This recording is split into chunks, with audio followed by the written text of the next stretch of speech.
Welcome back to another Vandy Sports Podcast alongside Joey Dwyer. I'm Billy Derrick, and we're happy now to be checking in with Chris Lowe, senior writer there at ESPN.com, covers college football. He was in attendance Saturday for Vanderbilt's tough loss to Texas, 27-24. It's good to see Chris out there. It's not every season we get a Chris Lowe appearance in Nashville for a Vanderbilt game, but Joey, we noticed instantly there was a lot of national coverage up there in the booth, so it was good to see that. But Chris, I appreciate you taking the time.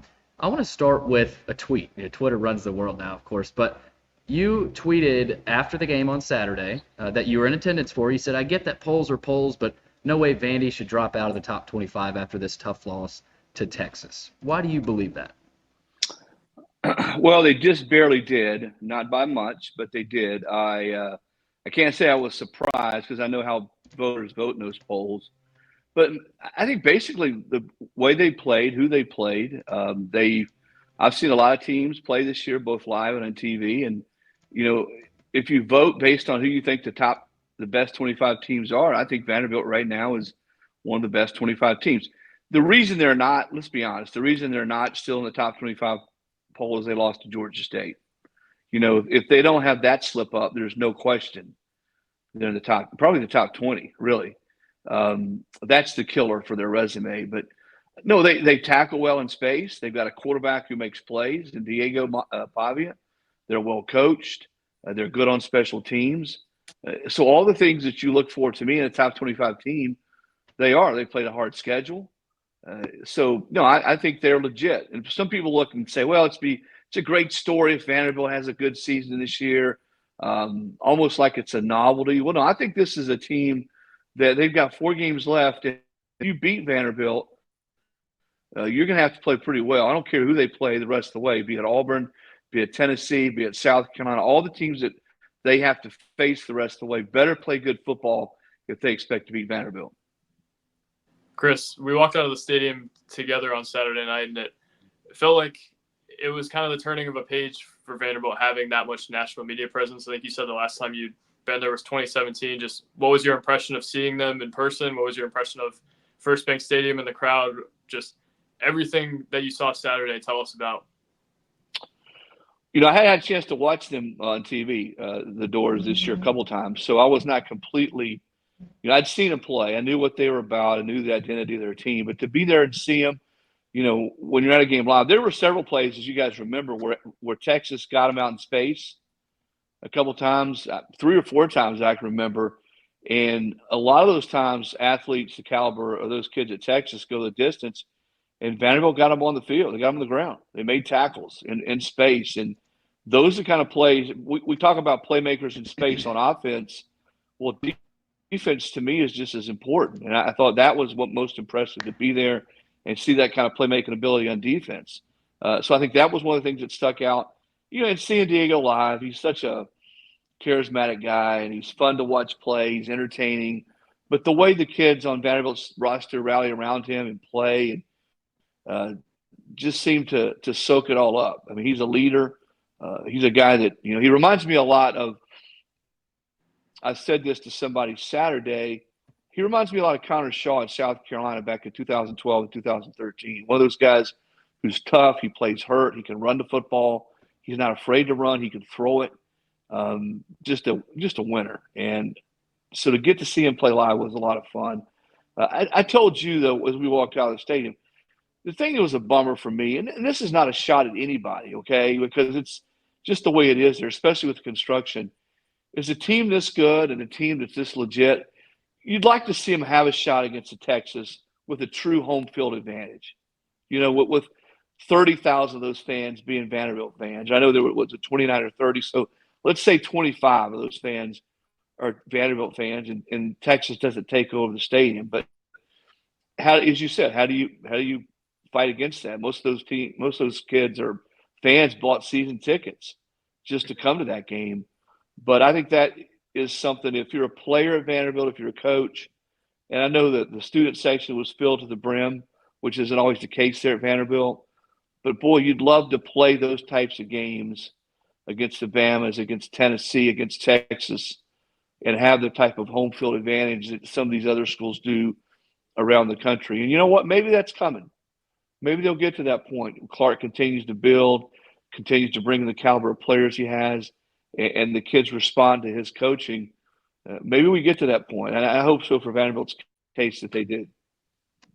Chris, going back to after Vanderbilt beat Alabama, I felt like that was the moment for this program that was the breakthrough, right? But I feel like maybe in a weird way, the Texas game was a breakthrough maybe to more people throughout the country, where Alabama, we've seen them slip a little bit this year. They're still Alabama. They were the number one team in the country. But to go on the road in Lexington and win, and then, you come home against a Ball State team. It was a little ugly, but you won that one.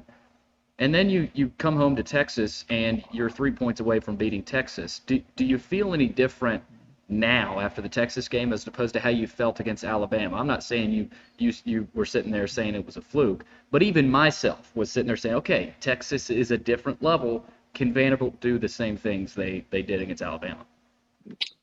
Sure. I mean, I thought the way they played, and I mean, guys, Texas has to get an onside kick there at the end of the game to seal it. So nothing fluky about Bama, nothing fluky about that game the other night. I said coming in, I think I even posted on my social media account, hey, this is the biggest game for Vanderbilt since when? And, a couple people said sarcastically, well, earlier this year against Bama. No, to me it was a lot bigger because you'd already beaten Alabama. You had a chance to get into November with only one conference loss. And I think all the stakes that were there for Vanderbilt, and then to play the way they did. I mean, they go up immediately. They force the turnover. They get down then 21-7, but they stay in the game. They keep clawing. They're able to really in the second half, they dialed up some pressure on defense. They're able to get to Ewers a couple of times. Actually got to him a couple of times without having to blitz. And Texas did not really do a whole lot on offense in the second half. They stayed in the football game. They score late. They go with the onside kick. So they're right there. They did – Vanderbilt, when I say Vanderbilt did some things in that game that had been uncharacteristic. And I think they had, 2 turnovers all year coming into that game. They turned it over 3 times against Texas. And I know that's certainly not what Clark Lee had dialed up. But if they're going to win, they're going to have to continue to take care of the football. And they didn't do that as well Saturday. I mean, if they only have 1 turnover in that game, for instance, I think there's a decent chance they win the game. So, no, I think the fact that they played the way they did, they competed the way they did against a team that was deeper. I mean, you guys were there. How much did Texas roll guys in and out on defense in the second half, especially up front defensively? That makes a difference. But Vanderbilt was right there. And I think when you look now the rest of the way, there's 2 at home, 2 on the road. To me now, the big challenge for Vanderbilt is to do what they've done very rarely there over the last 30, 40 years, and that's play winning football in November. They've got to find a way to get back to that. I think James Franklin's last 2 years in 12 and 13, Billy, you can correct me if I'm wrong here, I think they were unbeaten from November on, including bowl wins. And if you go back every other year besides that one, I don't think Vandy's had a winning record in November. That's where you talk about flipping the script and changing the narrative. Well, that's where they can really do it. If they play good football and can win some of these games in November, get to a bowl game, have a winning season, a regular season, that to me makes a loud statement about where this program is headed. I think the drum Billy and I have kind of been beating for the last week or two is this team isn't a fluke, and Saturday didn't really affect that. I think nothing changed on Saturday by seeing what they did against Texas and how they were able to compete with them, although it was in a loss. They beat Alabama. They beat Kentucky on the road without their best. Chris, I think the next thing to wonder when you know kind of what the identity of the team is, what they are, is what can they do? I think they've got 4 games left. All of them at this point, I would think they've at least got a chance to compete in. You look at Tennessee, a team that does have some weaknesses, South Carolina, Auburn, LSU, all teams they can hang with in a sense. I don't know that we would have thought that at the beginning of the year, but they've proven that they can. Just, Chris, what do you think this team could do the rest of the way, and how monumental would it be if they were able to make a bowl game, not only get to 6 wins, but maybe win 1 or 2 more? No, I think this team will get to a bowl game. I think they're good enough. I like the way their schedule sets up for them. They played 2 top 5 teams. They beat one.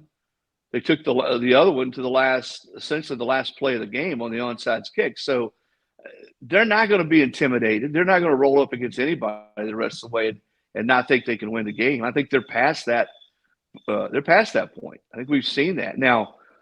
And there's not a game left like a Georgia State, like a Ball State, where you're coming off a big win, you're coming off a tough SEC game, and you naturally have a letdown. I don't think you'll see that at all from Vanderbilt the rest of the way. They play conference games. They play games, as you pointed out, that if they play A football, B-plus football, they'll have a chance to win against all those teams. So I think they will make a bowl game. I think the big challenge for me, having seen this program now for a long time, can they play their best now at the end of the season? That's always been a struggle because Vanderbilt's never been as deep as teams. They haven't been as athletic. And if you line them up 40 versus the other team's 40, rarely is Vanderbilt, if ever, going to have 35 guys that are better than the other team's top 35 guys. And I think they're closing the gap on that. But, the way you get around that is you play the way they played this year. You're efficient on offense. You keep the ball away, which they didn't do quite as good a job against Texas because of the turnovers. You play good on special teams. You have a quarterback who can make plays like Diego can, and then you don't turn it over. And that's sort of been their MO. And you make plays on defense that you got to make. You don't give up long, explosive chunk plays. That's the recipe to me for this team to go in November and win out, or at least have a winning record. I mean, winning out, maybe that's a lot to ask, but to have a winning record from here on out, which would include the bowl game, I think with the way this team started and some of their wins and the way they played really punctuates what would be a special fourth season for Clark Lee there at his alma mater. Chris, you've covered the SEC for a long time. You know how hard it is to go win on the Plains. And for Vanderbilt, they're coming into the game, at least right now, early in the week as we record, as 5.5-point underdogs, I think, which some people have looked at and wondered why. But I think that's still the carryover of what some of these lines were set at the beginning of the season. It is at Auburn. So give us a little pregame look here at Vandy Auburn. Can Diego Pavia and the Vanderbilt Aggies go down there and do it again? Like I said, at a place that's really tough to play. And Auburn, with Jarquez Hunter coming off a big win in Lexington, just like Vanderbilt did a few weeks ago. I can tell you this, Hugh Freeze doesn't want to see Diego Pavia anymore. He's seen enough of that kid. And he knows. Listen, I have not talked to a single coach. I was talking to Steve Spurrier a few weeks ago after the Alabama game. He was just singing Pavia's praises. And Spurrier coached Connor Shaw at South Carolina. He was talking about that comparison and the toughness and just the ability to make plays. But coaches around the league have watched enough tape. They've seen Vanderbilt. I had a chance to have lunch before the game Saturday with Bill Muschamp, who's on Georgia's staff. His son's on Vanderbilt's team. He's been able to come to home games, and he's very well schooled in what Vanderbilt is and isn't. And the thing he said is just how sound and how they don't beat themselves, which we've heard that about Vanderbilt over the years a lot of times. But the difference is they have some kids, the C.J. Taylors of the world. We talked about Diego, their offensive line, the ability to get in, a team on its heels defensively and sort of go some tempo like we've seen when they're at their best. So I think with Auburn has not played well at the quarterback position. That's not a revelation. We all know that. I think Vanderbilt's got an advantage there. But you hit it, Billy. They have got to not let Auburn establish that run game early. They have got to make them throw it, not let Hunter get off. And where Vanderbilt's having to play from behind the sticks.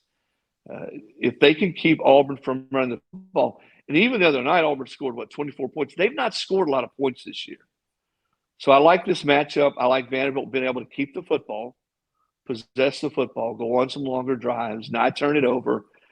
I think the key in all that, though, is they just cannot let the Tigers run the football and let Hunter get started, because if he starts to rip off gains of 6, 7, 8, 9 yards and they're moving the chains and Vanderbilt has to sort of get out of what they want to do offensively, then it becomes a different game for the Commodores.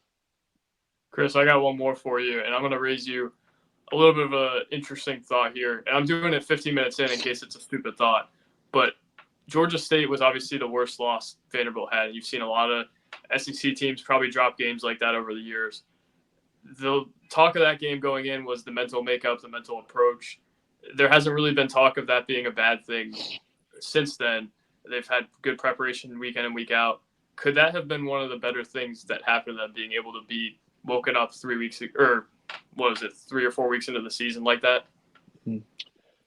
Well, I know Coach ever wants to lose to have to learn a lesson, but when you're Vanderbilt and you're trying to claw and earn everything you get, sometimes you do have to have a little bit of a reminder. You know what?